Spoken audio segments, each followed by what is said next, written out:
Truth about back பெயின்ல episode 2. உங்க back பெயின்கான ரீசன் உங்க டிஸ்க் தான், இல்ல உங்க போஸ்டர் தான், இல்ல உங்க நரம்பு தான் அப்படிங்கிற மாதிரி நீங்க நிறைய கேள்விப்பட்டிருப்பீங்க. ஆனா மோஸ்ட் ஆஃப் த டைம் டாக்டர்னால கூட எக்ஸாக்ட் ரீசனை கண்டுபிடிக்கிறது ரொம்ப கஷ்டம். அது ஏன் இந்த வீடியோல சொல்றேன் வாங்க. நம்ம பேக் பெயினை ஒரு 3 டைப்பா பிரிக்கலாம். First one specific back pain. இது என்னன்னா ஒரு சீரியஸ் ஸ்பைனல் பேத்தாலஜினால வரும். எக்ஸாம்பிளுக்கு உங்க ஸ்பைனல் ஃப்ராக்சர், இல்ல ஸ்பைனல் இன்ஃபெக்ஷன்ஸ், இல்ல டியூமர், இந்த மாதிரியான ஒரு ஸ்பெசிபிக் ரீசன்னால வரும். இது அப்ராக்சிமேட்டா 1% ஆஃப் பீப்புளுக்கு தான் வரும்.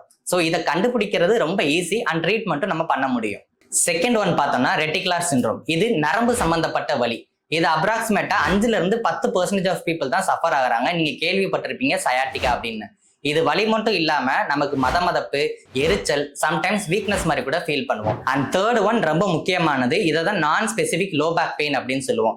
இது பொதுவா 90% இருந்து 95% மக்கள் இதனால சஃபர் ஆகுறாங்க. இந்த பேக் பெயினுக்கான ரீசன் இதுதான் அப்படின்னு நம்ம ஸ்பெசிபிக்கா சொல்ல முடியாது. ஏன்னா நம்ம குனியும் போது, நிமிரும் போது, இல்ல பெட்ல திரும்பி படுக்கிறோம், வைக்கிறோம், சில ஆக்டிவிட்டி பண்றோம் அப்படிங்கிறப்போ நம்மளோட டிஸ்க், ஜாயிண்ட், மசில், லிகமெண்ட் இது எல்லாம் ஒன்னா சேர்ந்துதான் நமக்கு வேலை செய்யும். அப்படிங்கிறப்போ ஒரு ஆக்டிவிட்டியில பெயின் வருதுன்னா இதுதான் காரணம் அப்படின்னு ஒன்ன மட்டும் நம்ம குறிப்பா சொல்லிட முடியாது. நெக்ஸ்ட் வீடியோல உங்களை கன்ஃபியூஸ் பண்ற ஒரு மித்தை பத்தி நம்ம பேசலாம். கண்டிப்பா எம்ஆர்ஐ தேவையா இல்லையா அப்படிங்கிறத.